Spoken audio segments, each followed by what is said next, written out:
Christian prophecy watchers and prophecy experts, they see the same thing, and we're out there talking about it.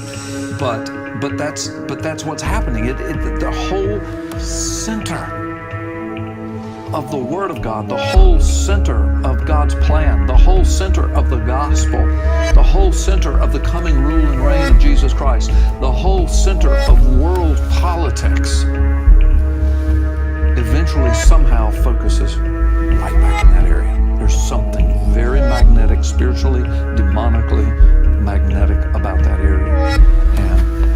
And again, we're living in the days for the first time in 2,600 years. Jerusalem, boom.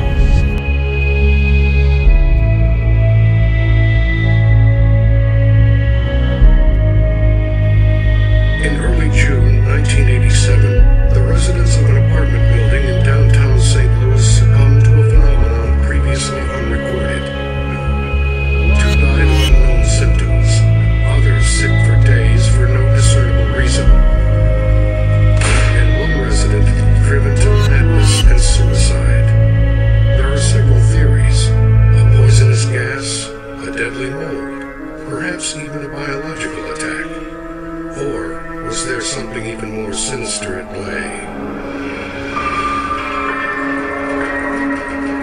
When an abandoned industrial building is cleared for demolition, a locked door is discovered in its basement. The door conceals an archive of strange and disturbing specimens, recordings, photos, and documentary films. Compelling evidence of monstrous creatures and preternatural events. The documentarian's whereabouts remain unknown. In his records, he identifies himself only as the Terror. His investigations reveal a frightening world of dark secrets. Wednesday, June 2nd, 1987. As the city of St. Louis, Missouri is preparing for sleep, the residents of the apartment building, the Havenhurst, are beginning to feel an illness. An anxiety like no other. Some believe it is because their beloved Cardinals lost 4-1 to the visiting Phillies. Others assume it is merely food poisoning. Havenhurst case. That's an odd story. We get a call one night from this woman saying that she'd been poisoned and that her husband had been poisoned.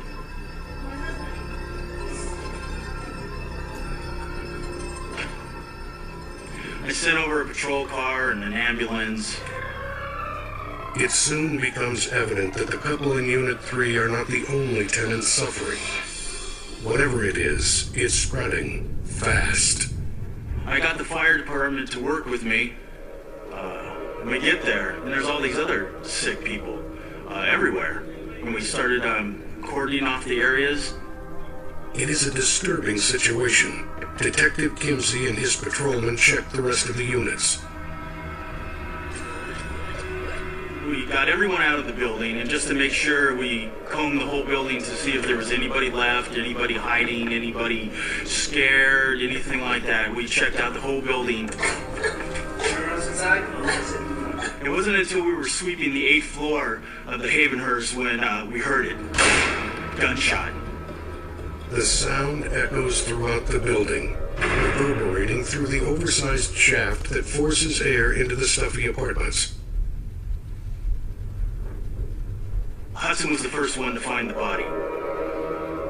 Kimsey is quick to assign guilt.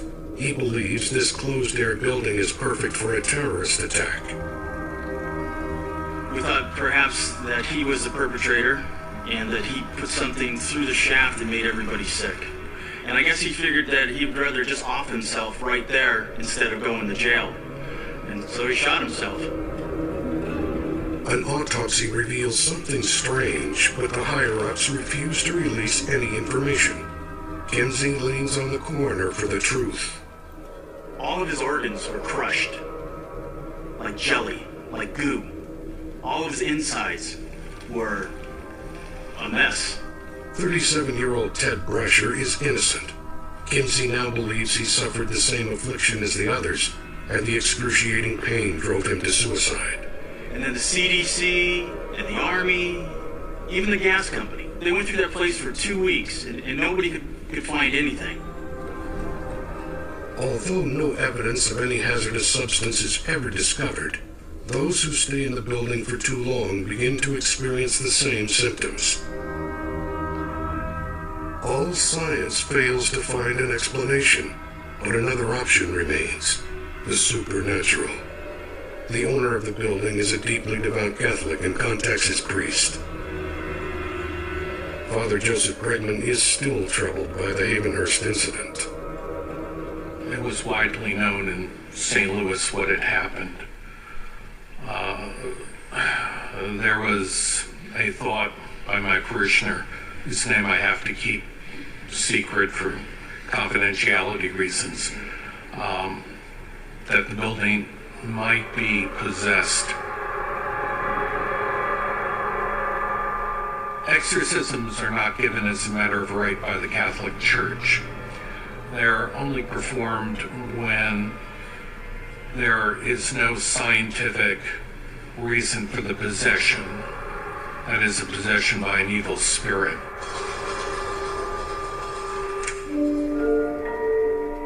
With the blessing of the local archdiocese, Father Bregman enters the accursed building on June 25th, 1987.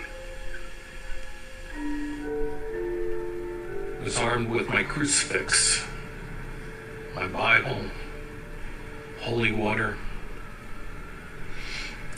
I had incense that I burned, and I was prepared to do battle with the devil.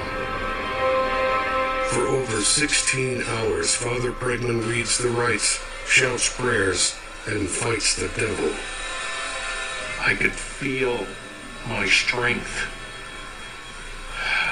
starting to ebb, but what's terrified me, my mind began to wander, began to have hallucinations. I began to lose my faith in God. And at that point, I lost consciousness.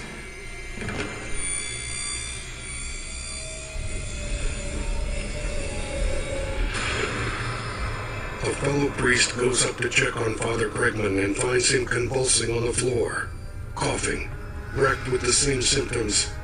He is losing his holy battle.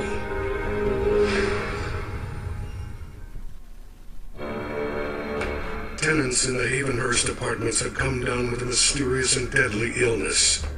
Father Joseph Bregman attempts to exorcise any demons in the building, but he also falls victim to the strange disease. He is taken to St. Anthony's Hospital, where doctors and priests work their respective trades. After a few days, he makes a full recovery. Being a scientist, I'm always looking for some sort of scientific explanation for everything. Oliver Jansen is a well-known paranormal investigator in the St. Louis area. The police are getting desperate for answers. We can, most of the time, debunk any sort of paranormal explanation. But in this case, clearly something was going on in this building. I knew that I wasn't going to spend the night there, and I wasn't working for anybody. Jansen has developed highly sensitive audio recording devices that can detect and amplify the faintest sounds. He usually hopes to hear the whisperings of the dead. This time, he would capture something very different. He sets his equipment to record for 12 consecutive hours in the Havenhurst. He then brings his gear back to his home laboratory to analyze the findings. As I'm laying there and I'm listening to the sound, and I can't hear anything. It's literally hours upon hours of just pure silence. But the longer that I laid there, the worse and worse I started to feel. I started to get headaches. My body was trembling. I felt, I started coughing as well. My chest, it just felt overcome. And I'm laying there and I just keep listening and I hear nothing, but I just get getting worse. And finally, I just passed out.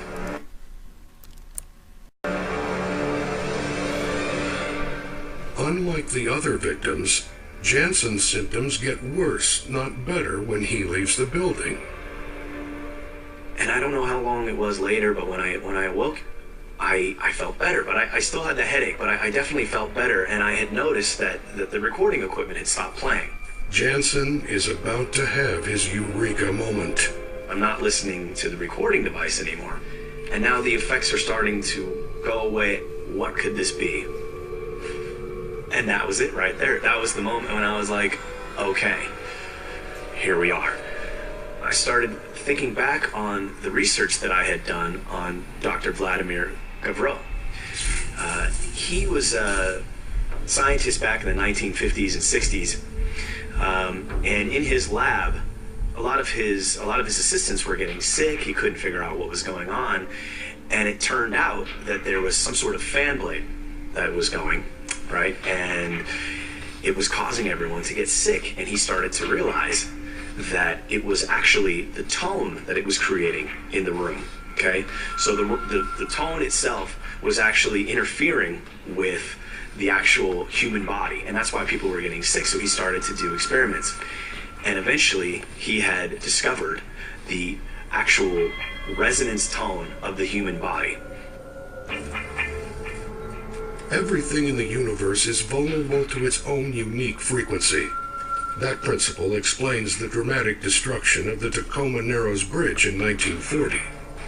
As the wind whipped through the open structure, a very low-frequency tone was generated. Sound waves, matching frequencies that interact and transform the sound into destructive kinetic energy. Nature's dissonant note. It's little wonder the internal organs of the Havenhurst residents were pulverized. It's what's known as forced resonance.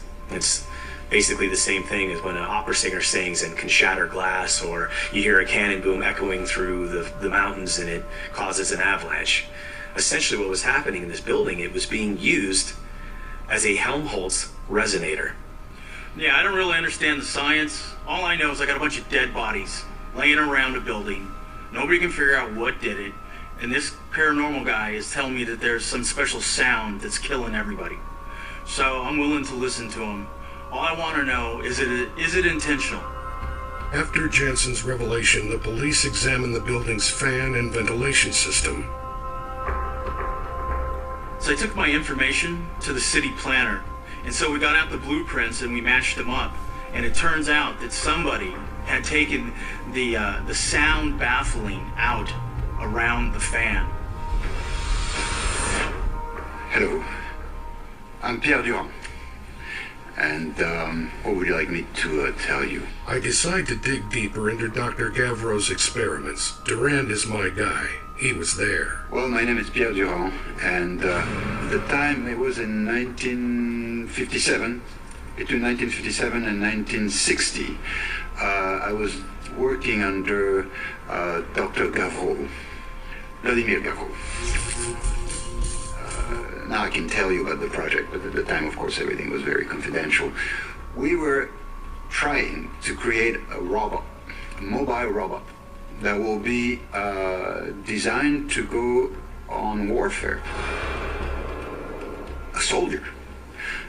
Basically, like the kind of science fiction films you see in the movies, in the theaters, where you have modern robots going after troops. So it was a very ambitious project. However, the scientist in Gavreau's lab kept succumbing to a strange sickness. Most of the people that were working in the lab were actually getting atrocious headaches. I mean, nausea. And what a strange thing that everybody in the lab was actually going through this. Apparently, a fan being used in the robotics lab had one loose blade that caused it to generate a low-frequency sound, the source of their illness. It eventually proved to be far more troubling than they could ever imagine.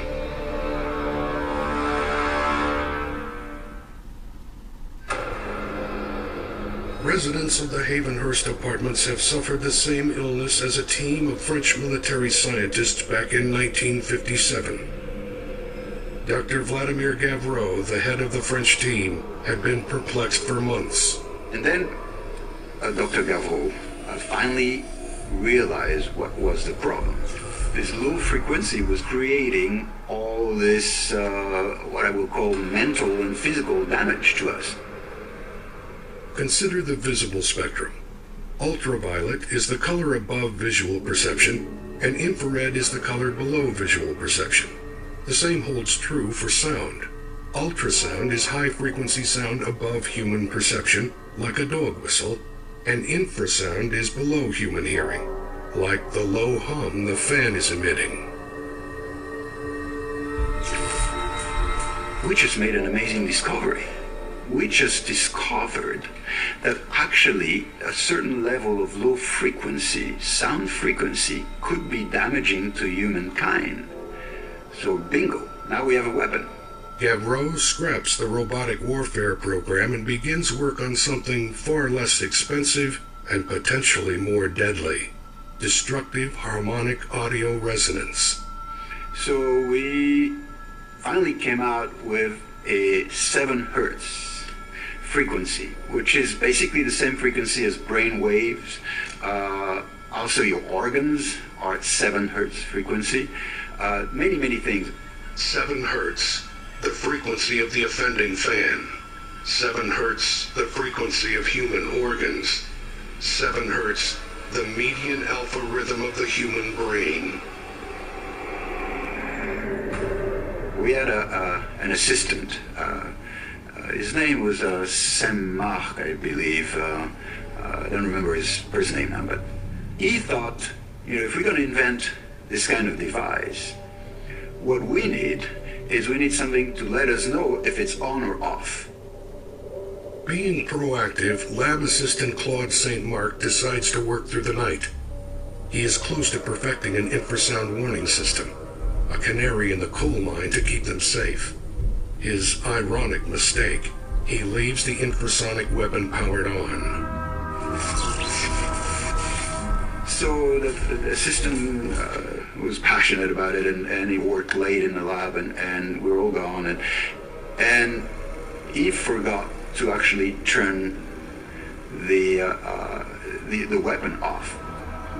We basically came in the morning, we come into the lab, we walk in, and we see him. His eyes are red. He's just completely out of his mind. He just went crazy.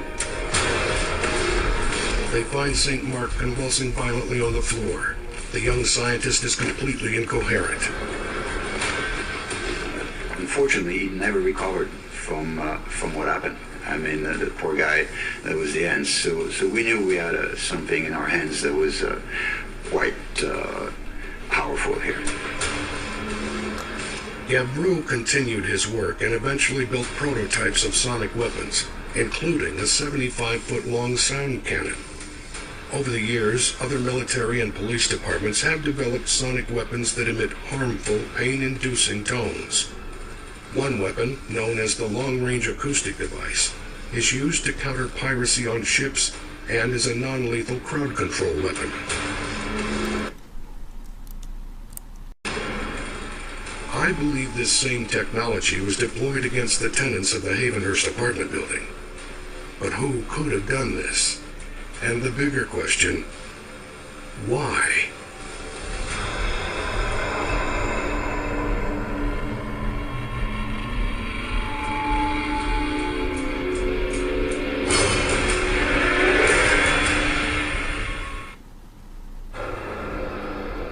A month has passed since the Havenhurst incident.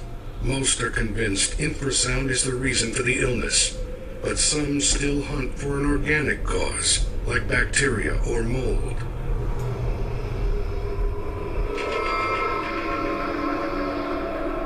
Mold grows well in moist areas like the ductwork associated with heating and air conditioning systems.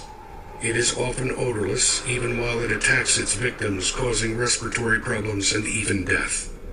Mold detection professionals are required to confirm the danger. Joe Lutz was the building manager at the Havenhurst. They were making some speculation, maybe it was mold related, and I really didn't have an answer. And it was at that point that I called my brother, Ed, to come down. And he had a company for removal and mold cleanup. And he spent some time there going through it. And This part of the story is painful for Lutz to recount. On July 3rd, when Jansen is leaving with his audio gear, A1 Mold Removal arrives for what they think is a routine job.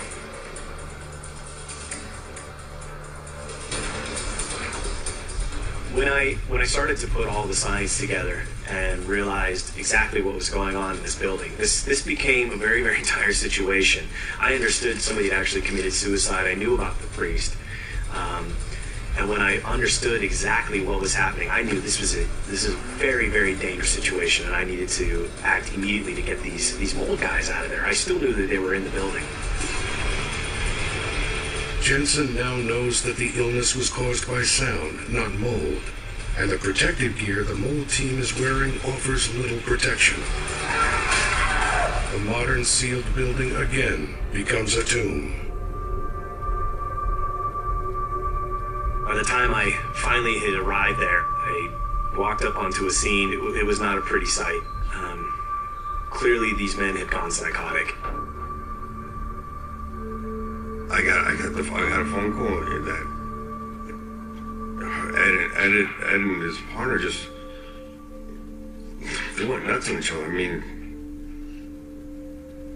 they killed each other. I mean, these guys, they just went. No one knows. Went nuts. I mean, they tore each other apart. So like Claude St. Mark, the mold removal team had fallen victim to the 7 Hertz infrasound. Detective Kimsey presses for more information, more leads, and he gets them. Police did what they normally do. They try to go back door and answer the same question 10 times. So it was consistent because I really didn't know anything per se about what was causing the issue. But they were kind of leaning towards the fact that maybe I had something to do with this, or if I had any interaction with the persons who passed. Right before these events happened, somebody had come in and replaced the existing fan with a new fan from the Prince of the Power Fan Company. And I just assumed it was, the landlord had set it up to come in and check the AC. I hadn't got any complaints about the temperatures or anything, but I assumed that, it got wind to the property owner, and he contacted me, and I met up with the technician there, and he was going to, just take care of that. And, I showed him the equipment, and I thought that was it. But it wasn't. Lutz is eventually cleared as a suspect, but the technician who installed the new fan has not. He worked for the Prince of the Power Fan Company, and all efforts to find him have thus far failed. The Prince of the Power Fan Company does not exist. The paper trail came up short. We looked everywhere. No taxes, no tax franchise board, no Better Business Bureau, no licenses, no ads, nothing. It did not exist. Close examination of the fan reveals it was purposely sabotaged to recreate the deadly 7 Hertz infrasound. Perhaps Father Pregman was right all along. This is the work of evil, true evil. I discover that Prince of the Power is a reference from the Bible. St. Paul describes Satan as the Prince of the Power of the Air in Ephesians. Be sober-minded, be watchful. Your adversary the devil prowls around like a roaring lion, seeking someone to devour. Whether he be man or beast, he is on the prowl, and he's found a way to keep the roar silent.